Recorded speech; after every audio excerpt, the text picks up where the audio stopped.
بيبدأ الفيلم بشخص واقف فوق منارة مهجورة في جزيرة وبيبص ناحية البحر. بعد شوية بيلمح قارب جاي ناحية الجزيرة، وبنروح للقارب ده وبنشوف بنت قاعدة فيه وبتبص على المنارة. والبحر وقتها كان مش مستقر والموج كان عالي جدا، وكان معاه راجل كبير في السن. وبعد ما القارب بيقرب من الجزيرة بتنزل تركب قارب صغير وبتاخد معاها صندوق فيه أكل، وبتبدأ تقدف لحد ما بتوصل لشط الجزيرة، وبتنزل بالصندوق وبتطلعه لحد مكان معين وبتحطه جنب صندوق تاني فاضي. بعد كده بتطلع هدية من شنطتها وبتحطها فوق الصندوق، وبعدين بترجع ناحية القارب تاني. في الوقت ده الراجل اللي ساكن في الجزيرة كان واقف ومعاه الكلب بتاعه بيتابعها وهي راجعة للقارب الصغير. وبعد ما بتمشي بينزل يروح للمكان اللي حطت فيه الصندوق وبيلاحظ الهدية وبيبص ناحية البحر شوية، وبعدها بياخد صندوق الأكل وبيمشي، لكنه بيسيب الهدية مكانها وما بيهتمش بيها. وبعدها بنشوفه جوه البيت بتاعه في الجزيرة بيشرب وبيتكلم مع الكلب، وبنكتشف انه عايش لوحده هو والكلب. كل يوم بيعمل نفس الروتين وبيلعب شطرنج مع نفسه وبيقعد يبص للبحر وعايش في عزلة تامة ومفيش أي حد معاه. وبعد مرور كام يوم بنشوف نفس البنت راجعة تاني على نفس القارب وبتنزل للقارب الصغير، لكن قبل ما تنزل الراجل اللي معاها بيحذرها ويقول لها تسلم الصندوق وترجع بسرعة لأن الجو ما يطمنش والعاصفة ممكن تيجي في أي وقت. وفي نفس الوقت الراجل اللي ساكن في الجزيرة بيسمع حد بيخبط على الباب وبيستغرب جدا لأن محدش بيطلع عنده أبدا، وبيفتح الباب يلاقي البنت واقفة قدامه وياخد منها الصندوق وبيدخل عشان يقفل الباب، لكنها بتمنع الباب برجليها. فبيفتح الباب تاني فبتطلع له الهدية وبتديها له وبتقول ان في ناس بتقول شكرا حتى، وكانت عرفت انه في المرة اللي فاتت خد الصندوق لكنه ساب الهدية مرمية على الارض، وبيبص لها ويقول لها ان دي اخر مرة تطلع فيها عنده. وهنا بنعرف ان الراجل اللي معاها على القارب يبقى خالها، وبتقول له ان هي وخالها بيجوا كل اسبوع يجيبوا له اكل، وان عمره ما نزل يقابلهم او حتى يشكرهم. وبتسأله ليه بيعمل كده، لكنه من غير ما يرد بيشيل رجلها من على الباب وبيدخل ويقفل الباب على طول، وتفضل تخبط على الباب وتقوله ان هي مش خايفة منه. وفجأة يسمعوا صوت صفارة من القارب وخالها بينادى عليها، وبتسيب الهدية عند الباب وبتجري ناحية الشاطئ. في نفس الوقت بيطلع تحذير ان في عاصفة قوية هتضرب كل السواحل، وخالها بينادى عليها بسرعة ويقول لها يلا يا جيسي. وهنا بنعرف ان اسمها جيسي وبتحاول تركب القارب الصغير، لكن العاصفة بتكون اشتدت جدا والامواج بتضرب القارب بعنف، وخالها هو كمان بيحاول يسيطر على القارب الكبير. وجيسي بتفضل تنادى على خالها وهو ينادى عليها ترجع بسرعة، لكن قبل ما توصل له موجة قوية بتقلب القارب الصغير وبتوقع جيسي في البحر. وفي نفس اللحظة قارب خالها هو كمان بيتقلب، والراجل اللي في الجزيرة بيسمع صوت العاصفة ويخرج بسرعة يبص ناحية البحر، واكتشف ان القوارب اتقلبت واختفت، وبيجري بسرعة وهو نازل بيخبط الهدية برجله من غير ما يقصد. بعدها بينزل السلالم بسرعة وبيدخل يطلع قربه وينزل به البحر رغم ان العاصفة كانت قوية جدا. وجيسي في الوقت ده كانت بتحاول تعوم لكن الموج كان بيسحبها لتحت. الراجل بينزل من القارب ويعوم يدور عليها، ولما بيلاقيها بيكتشف ان في شبكة ملفوفة حوالين رجليها فبيحاول يفكها بسرعة. واثناء ما هو بيفك الشبكة بيبص يلاقي قارب خالها غرق تحت المية وخالها محبوس جواه وما يقدرش ينقذه. وفعلا بيقدر يفك جيسي وبيطلعها فوق سطح المية وبيحطها في القارب ويبدأ يعمل لها انعاش لحد ما ترجع تتنفس. بعدها ياخدها معاه ويرجع للجزيرة. وتاني يوم وبعد ما العاصفة بتهدى بنشوفه قاعد جوه البيت وبيبص بره وجيسي بتصحى من النوم واول حاجة بتسأله عنها هي خالها، وفي الاول ما بيردش لكنها بتعيد عليه السؤال تاني. ساعتها بيقول لها ان خالها مات لان القارب غرق وهو اتحبس جواه. وجيسي بتنهار من العياط وهو واقف يبص لها بحزن. وبالليل بيقعد قدام الدفاية ويبص عليها وهي نايمة، لكن نكتشف انها كانت صاحية وفتحت عينيها وكانت بتبص له. تاني يوم الصبح البحر بيكون هادي والكلب بيصحيه ويسمع جيسي وهي بتتألم، فبيروح لها وبتشوف ان رجلها اتصابت من الشبكة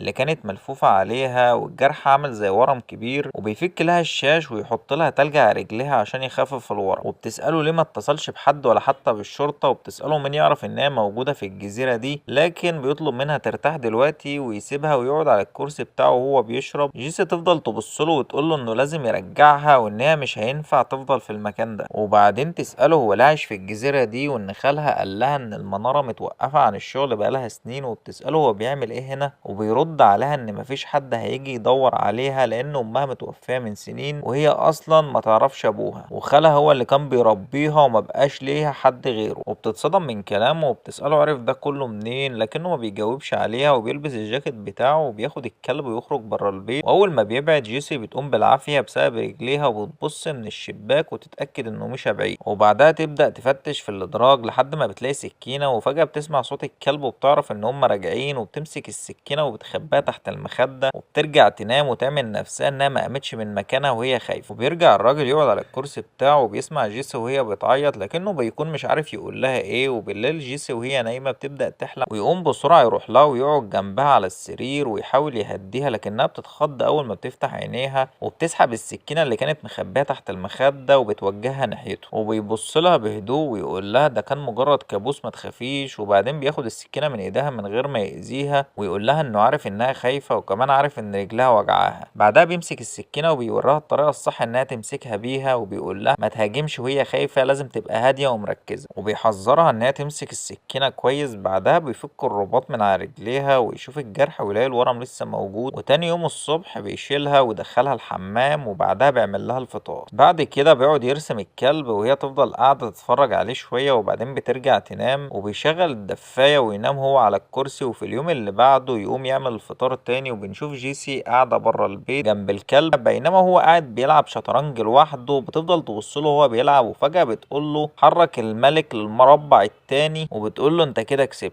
وبيبص لها وبيضحك وبيقول لها ما كنتش اعرف انك بتفهمي الشطرنج. فبترد عليه انت اصلا ما سالتنيش. فبيقول لها واضح ان لقيت خصم صعب. بعدها بيقوم يبص على رجليها ويلاقيها لسه ملتهبه وفيها ورم وبتساله مش هينفع نروح مستشفى وبيرد عليها بيقول لها لا ما ينفعش. وبيقول لها انه هيروح يجيب كل اللي هي محتاجاه عشان يعالج رجليها وبيجهز المركب بتاعه. من الواضح انها اول مره يسيب الجزيره من سنين. وجيسي بتفضل واقفه بتبص له من الشباك وهو بيبعد بالمركب واول ما بيمشي بتروح ناحية مكتبه وبتلاقي رسمة كان راسمها لها وهي بتلعب مع الكلب. تفضل تتفرج على الرسومات وبتكتشف انه شاطر جدا في الرسم. وبعدين بتفتح الدرج وبتلاقي الهدية اللي كانت جايبها له. تكتشف انه فتحها وكانت عبارة عن بلورة صغيرة جواها مجسم للمنارة اللي عايش فيه. في نفس الوقت بيكون هو وصل للصيدلية وقبل ما يدخل بيبص حواليه كويس ويحاول يدخل من غير ما يلفت نظر حد. وبعدها بيبدأ يشتري الأدوية والإسعافات الأولية اللي جيسي محتاجاها ويحاول يخلص بسرعة ويخرج. بعدها بنروح لاجتماع في الحكومة وكان في جلسة تحقيق علنية بخصوص نظام الذكاء الاصطناعي للمراقبة وبيكون اسمه سيا واللي كانت المخابرات البريطانية بتستخدمه. والتحقيق كان مع رئيس المخابرات ستيفن بسبب اتهامات ان النظام ده بينتهك خصوصية المواطنين وبيتجسس عليهم بشكل غير قانوني. ورئاسة الوزراء كانت بتدافع على النظام وبتحاول تبرر استخدامه. بعد انتهاء الجلسة ستيفن بيروح لمكتب رئاسة الوزراء وتبدأ تلومه على اللي حصل وبعدها بتطلب منه يستنى شوية وبتضغط على زرار فبيقف تسجيل الاجتماع وده معناه ان كل الكلام اللي فات كان بيتسجل. وبعد ما تتأكد ان التسجيل وقف بتقوله ان هي هتخليه يسيب منصبه قدام الناس عشان تبعد عنها اي مسؤولية او مشاكل تخص نظام الذكاء الاصطناعي. وكمان بتقوله انها هتعين نايبة مكانه بشكل مؤقت. وستيفن بيرد عليها ويقول ان نايبته كويسة والافضل ان محدش غريب يدخل بينهم. بعدها بنرجع للراجل اللي كان ساكن في الجزيرة وكان واقف قدام محل هدوم وبيدخل يشتري هدوم لجيسي. البنت اللي في المحل بتسأله عن سنها فبيرد انها لسه صغيرة وبيدفع الحساب وبيخرج. واول ما بيطلع بيكون في شوية بنات واقفين بيتصوروا فيديو عادي بالموبايل لكن بنظام سيا الفيديو بيوصل تلقاء المخابرات والنظام بيطلع انذار بعد ما بيتعرف على بصمة العين الخاصة بالراجل ده. وكل الموجودين بينتبهوا للانذار وبتظهر قدامهم صورة الشخص ده اسمه تيمور والملف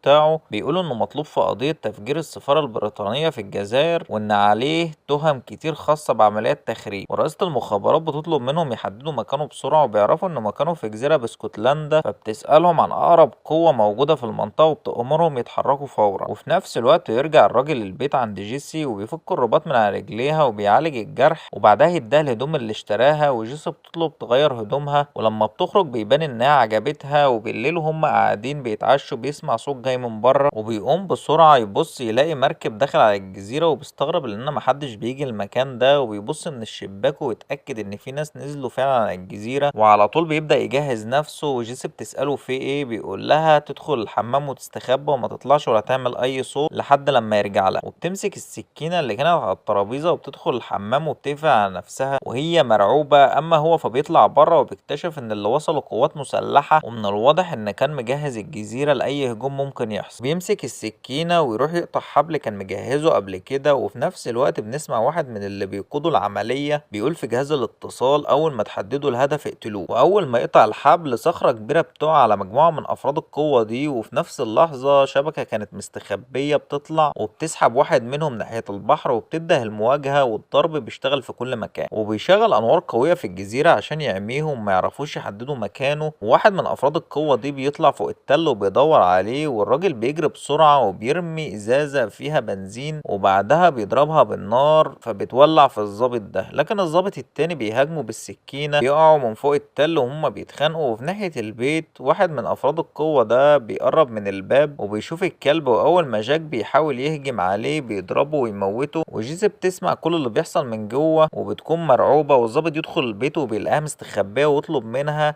تنزل السكينة، وبعدها بيشيلها ويخرج بها بره، وبيبلغ باقي القوة انه لقى بنت جوه البيت. وفي نفس الوقت عند ناحية المركب واحد من افراد القوة دي بيروح يدور هناك، لكن الراجل بيهجم عليه تاني ويقتله. وبعدها بيجي ظابط تاني من وراه وبيدخلوا في مواجهة قوية، والظابط يحاول يضربه بالنار لكن الراجل ده بيكون قوي وبيكون سريع جدا وبيطعنه بالسكينة اكتر من مرة لحد ما يقتله. وفجأة بيسمع صوت جيسي وهي بتصرخ، وبيبص يلاقي واحد من افراد القوة دي شايلها ورايح بيها ناحية المركب، ومن بعيد بيصوب عليه وبيضربه بالنار ويموته قبل ما يهرب بيها. ويروح بسرعة عند جيسي وبتسأله مين الناس دي لكنه ما بيردش. وفي نفس اللحظة الكاميرا اللي كان متركبة على هدوم واحد من أفراد القوة بتكون صورت وشه بوضوح، لكن هو ما بيهتمش بكده ويبدأ يجمع الأسلحة والذخيرة اللي كانت مع أفراد القوة دي. وبعدين يبص لجيسي ويقول لها استنيني هنا أنا راجع. وبيرجع البيت، وأول ما بيدخل بيلاقي جاك اللي هو الكلب واقع على الأرض وبيقعد جنبه وبيتأثر جدا بموته. بعدها بيفتح درجه وبيطلع موبايل قديم وبيتصل بحد ويقول له انه هيسيب الجزيرة وانه جاي دلوقتي. وبعد ما بيقفل بيشيل بطارية الموبايل عشان محدش يقدر يتبعه، وبيرجع لجيسي ويقول لها لازم تمشي دلوقتي. وبتبص حواليها وبتسأله فين جاك لكنه ما بيردش عليها، فبتفهم لوحدها ان جاك مات. وبيركبوا المركب وبيمشوا من الجزيرة دي. وفي نفس الوقت في مكتب المخابرات بيحاولوا يتواصلوا مع الفريق اللي راح الجزيرة لكن محدش بيرد، ورئيسة المخابرات بتستغرب وبتسأل ايه اللي حصل للفريق، فبيعرفوها ان الشخص ده خطير جدا. فبتسألهم مين اكتر عميل عندنا يقدر يواجهه، وبيردوا عليها وبيقول لها اللي هو اسمه روكمان. فبتأمرهم يبلغوا كل الفرق تكون جاهزة لأي مواجهة، وفي نفس الوقت تعرف مين البنت اللي معاه. بعدها بنشوف واحد بيجري وفجأة توصل له رسالة بيبص فيها وبنكتشف ان ده روكمان، وبيلف ويرجع على طول ويبدأ يتحرك للمهمة. وفي الوقت ده مايسون وجيسي بيكونوا وصلوا بمركبهم للمكان تاني، وبنعرف ان الراجل ده اسمه مايسون وبيكون لسه بينزف. وجيسي بتقول له انت بتنزف، وبيرد عليها بيقول لها مش مشكلة يلا بينا. وبيدخلوا وسط الغابة وبيعرفها انها لازم تفضل ماشية وراه، وبعد شوية بيسيبها واقفة وبيروح يتأكد من عربية كانت موجودة في المكان، وبيرجع لها ويقول لها انها هتروح تجيب المفاتيح. وبتبص له باستغراب وبتقول له يعني انا هسرق، وبيعرفها انها لازم تعمل كده دلوقتي. وبيسألها بيقول لها انت تعرفي تمسكي سلاح، وبتقول له انها قبل كده مسكت بندقية خالها عشان تضرب سنجاب، وبيديها السلاح وبيعلمها تمسكه ازاي، وبيحذرها ان هي ما تلمش الزناد لانه حساس جدا. بعدها بيسيبها ويدخل بيت قريب يدور على اي حاجه تساعدهم، لكن فجاه الباب بيتفتح وبيظهر ولد وابوه، والاب ماسك بندقيه وموجهه ناحيه مايسون. وقبل ما يضرب النار جيسي بتظهر من وراه وبتطلب منه ينزل السلاح، وبتقول له هو مصاب حاول تساعده. بعدها بنرجع لمكتب المخابرات، وهناك بيكتشفوا اكتشاف خطير جدا، وبيعرفوا ان الملف الخاص بالشخص ده اللي اسمه تيمور كان متعدل، وده معناه ان حد دخل على نظام سيا وغير البيانات. ولما النظام لقط بصمة العين اللي كان في الجزيرة كان في الحقيقة لقط الشخص الصح لكن بياناته كانت متغيرة. وبيفتحوا الملف الأصلي واكتشفوا إن اسمه الحقيقي مايكل مايسون، وبيعرفوا إنه كان ضابط في المخابرات البريطانية وخدم كمان في القوات الخاصة. لكن الغريب إن الملف بيقول إنه مات من 10 سنين في أحد المهمات، وكلهم بيستغربوا إزاي واحد المفروض ميت بقاله 10 سنين لسه عايش، وليه حتى غير هويته وحط مكانه شخص تاني اسمه تيمور. وفي نفس الوقت بيجي بلاغ للشرطة من الولد الصغير وبيقول لهم ان في راجل وبنت مسلحين موجودين في المزرعة. المخابرات اول ما جالها المكالمة بتعرف ان المقصود هو مايسون وجيسي. وفي نفس الوقت ستيفن بيوصل مكتبه وبيفتح الكمبيوتر ويعرف ان المخابرات وصلت لمكان مايسون، وفي مكتب المخابرات بيسمعوا تسجيل المكالمة كاملة، ورئيسة المخابرات بتصدر اوامر بالقبض على مايسون. وبعدها بتسأل فين روكمان، وفي نفس الوقت ستيفن بيكون فاتح نظام سي عنده وبيعرف ان روكمان هو اللي رايح للمهمة، فبيتصل عليه ويقول له اول ما تشوف مايسون اقتله. وروكمان بيسأله بتسأله والبنت بيرد عليها هي كمان خلص عليها. وبنرجع لمايسون وجيسي، وصاحب المزرعة بيكون بيخيط الجرح اللي في ظهر مايسون، وبعد ما بيخلص مايسون بيشكره وبيستعد هو وجيسي عشان يمشوا، وبيطلب من الراجل مفتاح عربيته فبيرد عليه المفتاح في العربية. ومايسون بيطلب من جيسي تروح تشغل العربية، وقبل ما تخرج بتبص له وبتقول له ما تأذيهمش. ومايسون بيهز راسه وبعدين بيسأل صاحب المزرعة فين ابنك، بينادى على ابنه والولد بيطلع وهو باين عليه التوتر، وبيبص له مايسون وبيحس ان في حاجة، فبيبص للولد وبيسأله انت كلمت حد؟ والولد بيرد عليه بيقول له ايوه انا كلمت الشرطة. وساعتها مايسون بيتضايق لانه عارف ان اللي جاي مش هيكون مجرد شرطة. وفعلا بعد لحظات بتبدأ عربية الشرطة توصل للمزرعة، وفي مكتب المخابرات بيبلغوهم ان الشرطة استجابت للبلاغ، لكن بيطلبوا منهم ان الشرطة ما تتدخلش في الشباك مع مايسون. وجيسي بتبص لمايسون وبتقول له الشرطة هتقبض عليك، وبيرد عليها انه مش خايف من الشرطة لانه عارف ان الخطر الحقيقي لسه ما وصلش. وصاحب المزرعة بيمشوا ناحية الباب هو وابنه، واول ما بيفتح الباب بتيجي طلقة مباشرة في دماغه وبيقع على الارض قدام ابنه. وساعتها نفهم ان روكمان وصل ويبدأ يضرب نار على البيت كله. وروكمان بيضرب نار على البيت بشكل عشوائي، وفي نفس الوقت المخابرات بتحاول تعرف صوت ضرب النار جاي منين لانهم ما يعرفوش ان روكمان وصل من غير ما يبلغهم. ومايسون بيبص للولد ويتأسف له على موت ابوه. بعدها بياخد جيسي ويحاول يخرجوا من البيت، واول ما بيفتح الباب بيلاقي واحد من رجال الشرطة وبيقدر يقتله. وبعدها بيدخل في مواجهة مع باقي الشرطة وياخد منهم اسلحة وادوات ويستخدمها ضدهم لحد ما يقدر يخرج. وفي نفس الوقت روكمان بيتحرك بعربيته ناحية مايسون، ومايسون بيركب عربية الشرطة وبيطلب من جيسي تنام في الكنبة اللي ورا، وبعدين بينطلق بالعربية وسط الغابة وروكمان بيلحقه وتبدأ مطاردة قوية بينهم. وروكمان بيفضل يضرب عليهم نار وبيكسر ازاز العربية، وبعدها يخبط عربية مايسون من ورا اكتر من مرة. ومايسون بيدخل طريق تاني وسط الغابة لكن روكمان بيفضل وراه، والمطاردة تستمر وروكمان ما بيبطلش ضرب نار. وفي الاخر بيقدر مايسون يتخلص منه ويقلب عربيته، وبعدها يلف بالعربية ويرجع يكمل طريقه، وبيوصل لمكان مهجور مليان عربيات قديمة. وبينزل من عربية الشرطة ويركب عربية تانية عشان يغير العربية وما يلفتش الانتباه. والناحية التانية بنشوف روكمان بيكون مصاب لكنه بيقدر يخرج من العربية ويمشي وسط الغابة، وبتقف له عربية عشان تساعده. وفي نفس الوقت بتوصل عربية الشرطة لكن أول ما بيشوفهم بيضرب عليهم النار. وبعدها بنروح لرئيسة المخابرات وهي بتتصل بستيفان وتقوله إن هي عايزة تعرف مين هو مايكل مايسون وإيه حكايته. وستيفان بيسألها أنت عرفت اسمه منين، وبترد عليه وبتقوله الراجل ده قدر يهزم فريق كامل لوحده. وساعتها بيحذرها ويقول لها إن الكلام اللي هيقوله لازم يفضل سر، ويبدأ يحكي لها إن من سنين كان في برنامج سري في المخابرات اسمه بلاك، وده كان عبارة عن مجموعة من العملاء اللي بيشتغلوا في مهمات سرية ومحدش يعرف عنهم حاجة. وبتسأله مايسون كان واحد منهم وبيرد عليها أيوة وكان أحسن واحد فيهم. وبعدين بيقول لها إن مايسون كان في مهمة عشان يقتل عميل مخابرات من دولة تانية لكن بدل ما يقتله سابه يعيش وكتب تقرير مزور وبعدها اختفى. وستيفان بيحذر رئيسة المخابرات ويقول لها إن مايسون عميل خطير جدا ولازم ياخدوا كل احتياطاتهم. بعدها رئيسة المخابرات بتستدعي واحدة شغالة على نظام سيا وبتديها فلاشة عليها كل المعلومات الخاصة بمايسون، وكان باين عليها ان هي خايفة وهي بتسلمها. ومن خلال الملفات دي بنعرف الحقيقة، ومن سنين كان في عالم شغال في البرنامج النووي وكان عايز يهرب والمخابرات بعتت مايسون عشان يقتله، لكن لما مايسون قابله اكتشف انه راجل بريء وملوش علاقة بأي عنف، وساعتها رفض ينفذ المهمة وساعده يهرب. وفي اللحظة دي ستيفان اتلفق له تهمة الخيانة وغير كل ملفاته وحط مكانه شخص تاني اسمه تيمور عشان يخفي الحقيقة. ومن وقتها مايسون اختفى وعاش في المنارة كل السنين دي، وده كان السبب الحقيقي ان المخابرات لحد دلوقتي عايزة تقتله. وفي نفس الوقت رئاسة المخابرات بتعرف الحقيقة كلها، لكن اللي هي ما تعرفوش ان في كاميرا مراقبة في مكتبها وستيفان كان بيتابع كل اللي بتعمله. اول ما بيعرف انها وصلت الحقيقة بيتعصب. وبعدها بنشوف مايسون وجيسي راكبين العربية وسط الجبال، وجيسي بتسأله هو كويس ولا ايه، وبعدين بتقوله ان هي عايزة تعرف حقيقته وانها مش فاهمة كل اللي بيحصل. وبتسأله هو عنده عيلة ولا لأ، وبيرد عليها انه ما عندوش. فبتسأله انه فكر قبل كده انه يعمل أسرة، وبيقول لها ان حياته ما ينفعش فيها الكلام ده وان ده هيزود المشاكل اكتر. وجيسي بتقوله انه مبقاش ليها حد بعد وفاة امها وخالها. فبيرد عليها وبيقول لها ان اللي حصل صعب لكن لازم تفضل قوية وما تخليش اللي حصل يكسرها. وبعدها بتطلع الرسمة اللي كان راسم فيها جاك وبتديها له وبتقول له يحتفظ بيها لان جاك كان قريب منه جدا، وبياخد الرسمة منها وبيبتسم وبيقول لها كويس ان انت احتفظت بيها. بعدها بيوصلوا لمكان فيه كاميرات مراقبة ومايسون بيقول لها تنزل راسها وتخرج من جنب العربية عشان الكاميرات ما تقدرش تصورهم، لكن للأسف عربية تانية بتقدر تصورهم. وفي نفس الوقت ستيفن بيكون بيتابع تحركاتهم ويعرف مكانهم، وبيمسح مكانهم من سجل نظام سي عشان ما حدش يعرف مكانهم غيره. وبعدين بيبعت مكانهم لروكمان. بعدها بيدخل مايسون وجيسي كنيسة وبيقابلوا واحد يعرف مايسون. الراجل بيستغرب لما بيشوف معاه بنت، وبيركبهم عربيته وبياخدهم لبيته اللي وسط الغابة. وأول ما بيدخلوا يقول لجيسي إنها ما تدخلش الورشة وتخلي بالها من الأدوات اللي فيها، ومايسون بيطلب من جيسي تروح تشرب أي حاجة. وجيسي بتفهم إنه عايز يتكلم مع صاحبه على انفراد، فبتسيبهم وتمشي. وصاحب مايسون بيسأله مين البنت دي، فبيرد عليه وبيقول أنا وخالها كنا في الجيش مع بعض، وأنا عايز ألاقي لها مكان آمن لحد ما أعرف هم عرفوا مكان إزاي. وفي نفس الوقت جيسي بتدخل المطبخ تشرب مية، وبتلاقي علبة أدوية وبتبدأ تقرأ الأسماء اللي عليها. أما مايسون وصاحبه فبيقعدوا قدام الكمبيوتر، ونعرف إن صاحبه كان شغال على نظام سيا ولسه عنده نسخة منه. وبيفتح النظام ويدور على سبب اكتشاف مكان مايسون، وبيعرف إن الكاميرات صورت مايسون وهو في الصيدلية بيشتري العلاج لجيسي. وبعدين بيقول إن هو وقت ما خباه غير كل بياناته وحول هويته لهوية تيمور، لكن واضح إن حد اكتشف اللي عمله، وإن دلوقتي في أوامر من أكتر من جهة بقتل مايسون. وساعتها مايسون بيعرف إن كل اللي بيحصل وراه ستيفن. وصاحبه بيقول هو لسه عايزك تموت بعد كل السنين دي. وبيرد مايسون أنا عملت الحاجة الوحيدة اللي هو ما كانش عايزها، إن ما سبتش الراجل البريء يموت. وبيسأله صاحبه يعني كنت هتقتل راجل بريء، وبيرد عليه لما شفته عرفت إنه بريء وعلشان كده رفضت أقتله.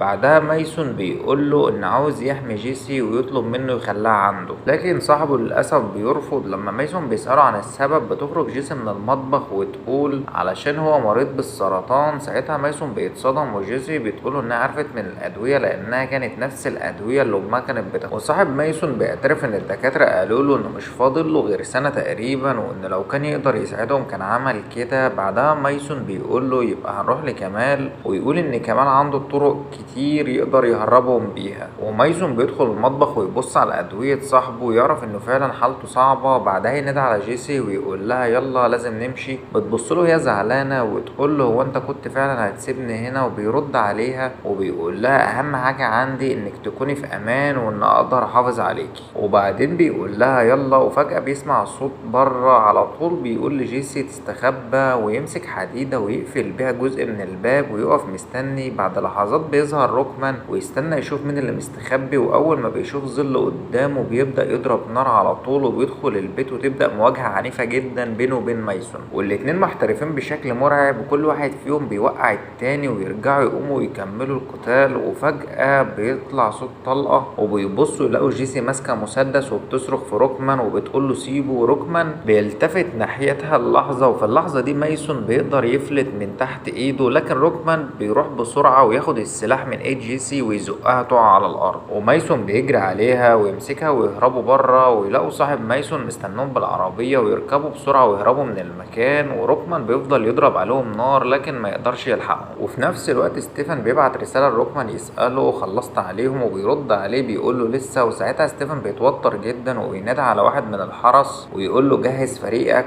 وفي العربية صاحب مايسون يديه هدوم جديدة عشان محدش يعرفه وهو بيتحرك، وبيبص لجيسي ويقول لها خلي بالك من نفسك. وبعدين بيدي لمايسون تليفونه ويقول له استخدمه للضرورة بس اللي هم هيعرفوا مكانك منه. بعدها بيكمل مايسون وجيسي طريقهم، وطول الطريق بيتكلموا مع بعض. ومايسون بيقول لها ان كل اللي بيحصل ده هينتهي النهارده وان هي هتبدأ حياة جديدة في مكان آمن. وجيسي بتقول له بس هبقى لوحدي. وبعدين تسأله انت هتعمل ايه؟ مش هينفع ترجع الجزيرة؟ وبيرد عليها بيقول لها في جزر كتير، لكن هي بتقوله ان هي عايزة تفضل معاه. وبيفضل يشرح لها ان الهروب طول العمر مش حياة، وان هو مش هيقدر يحميها للأبد. وكلامه بيزعلها. وبعد شوية بيوصلوا لندن، وبيقف بالعربية ويبص لها ويقول لها اوعي تبعدي عني مهما حصل. وفي نفس الوقت في مكتب المخابرات رئيسة المخابرات بتسأل إذا كان ظهر أي أثر لمايسون، وبيردوا عليها إنه لسه مختفي وإنه أكيد بيحسب كل خطوة. المبرمجة بتقول إنه اكتشفت إن في حد بيدخل على نظام سيا من برا المخابرات ولسه بتحاول تعرف هو مين. وبعدها بيوصل مايسون وجيسي المكان فيه كاميرات مراقبة، ومايسون بيدخل من غير ما يهتم بالكاميرات ويحاول يدخل النادي، لكن الحرس بيمنعوه فيبدأ يضربهم ويقول وصلوا لي الكمال. وفي نهاية الوقت ستيفن بيكون بيتابع كل حاجة من خلال نظام سيا ويفرح لأنه فاكر إنه أخيرا وقع مايسون في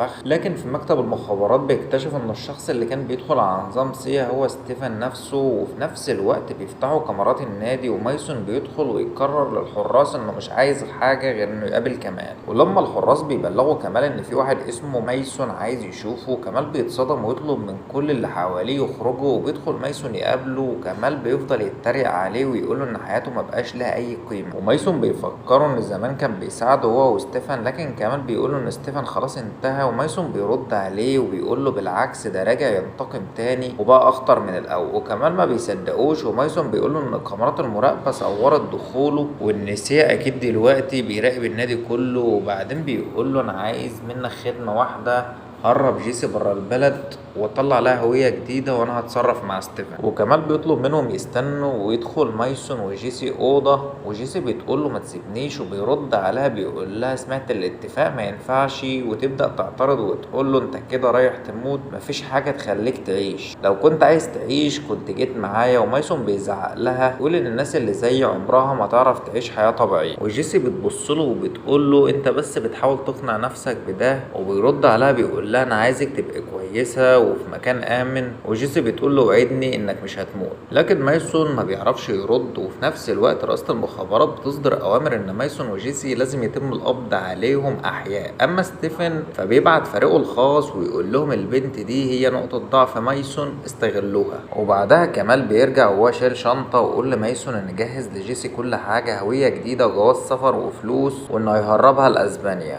وبيقول له إن القارب هيتحرك بعد نص ساعة ومش هيستنى حد. وبعدين بيقول له انا عملت اللي عليا وانت خلص اللي عليك. وفي نفس الوقت فريق ستيفن بيوصل للنادي. اما فريق المخابرات الرسمي فبيستغرب ان في فريق سبقهم، ومايسون بياخد جيسي ويحاول يخرج، لكن بيشوف رجال ستيفن داخلين بالسلاح، واحد منهم بيلمحه لكن مايسون بيسبقه ويقتله وياخد سلاحه ويبدأ يتخلص منهم واحد ورا التاني بهدوء. لكن بعد لحظات المكان كله بيتحول لساحة حرب، وواحد من رجال ستيفن بيطعن مايسون في ظهره، وجيسي بتشوف اللي حصل وتجري عليه وتنط على المهاجم ده وتحاول تخنقه، لكن بيرماه على الارض ومايسون بيقوم ويقتله. والناس تبدا تهرب من النادي وضرب النار. وفي وسط الفوضى دي واحد من رجال ستيفن بيخطف جيسي، ومايسون بيجري وراهم ويتصل بصاحبه ويطلب منه يعرف مكانهم. وفعلا صاحبه بيحدد مكان العربيه اللي واخدينها، وجيسي بتحاول تهرب لكن ما بتقدرش. وفي نفس الوقت المخابرات بتشوف مايسون في الكاميرات وتوجه قوات الامن لمكانه، وقوات بتحاول توقفه لكنه بيتغلب عليهم وتخلص كمان من باقي فريق ستيفن. وفي الاخر بيوصل لجيسي، واول ما بيشوفها بتحضنه بيقول لها اوعي تخافي. لكن الكارثه اللي ما كانش معمول حسابها ان روكمان كمان بيظهر من جديد. واول ما بيظهر مايسون بيمسك جيسي ويركبوا موتوسيكل بسرعه وانطلقوا باقصى سرعه عشان يلحقوا ميعاد القارب. وبالفعل بيوصلوا قبل ما القارب يتحرك بلحظات، وجيسي بتفضل تتحايل عليه انه ما يسيبهاش، لكن مايسون بيبص لها ويقول لها ما تخافيش انت هتبقي بخير. وهي بترد عليه وهي بتعيط وبتقول له تعالى معايا وسيب كل ده وعيش حياه طبيعيه. وبتقول له انت دلوقتي بقيت كل حاجه ليا. ومايسون بيبص لها بحزن ويقول لها ما بقاش في اي حاجه اقدر اعملها عشان اخليكي في امان غير كده. وفجاه يبدا ضرب النار عليهم، ومايسون يمسك جيسي ويرميها في القارب قبل ما يبعد. والقارب ده بيتحرك فعلا، وجيسي بتفضل واقفه بتعيط وهي شايفه مايسون واقف على الرصيف. وفي نفس اللحظه روكمان بيقرب ويبدا يضرب نار على مايسون، ومايسون بيبص للقارب وهو بيبعد في البحر ويتاكد ان جيسي بقت بعيده وفي امان. وبعدها بيلف ناحيه روكمان وتبدا اخر مواجهه بينهم. الاتنين بيدخلوا في قتال عنيف، وروكمان بيحاول يخلص عليه باي طريقه، لكن مايسون بيمسك جنزير ويبدا يضربه بيه.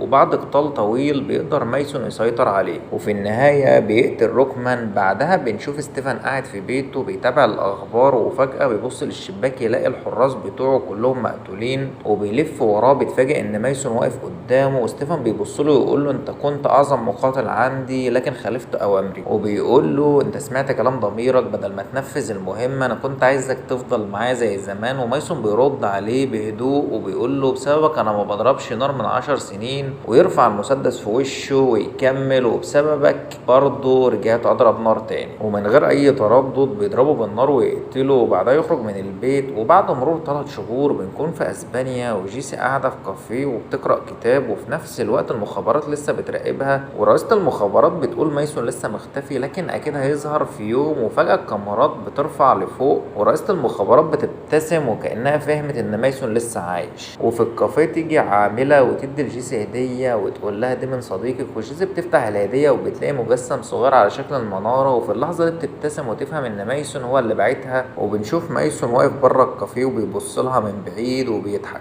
وبكده يبقى خلص فيلمنا النهاردة. وانت لو عجبك الفيديو ما تنساش تعمل لايك، وياريت تشير الفيديو. اشوفكم على خير. سلام.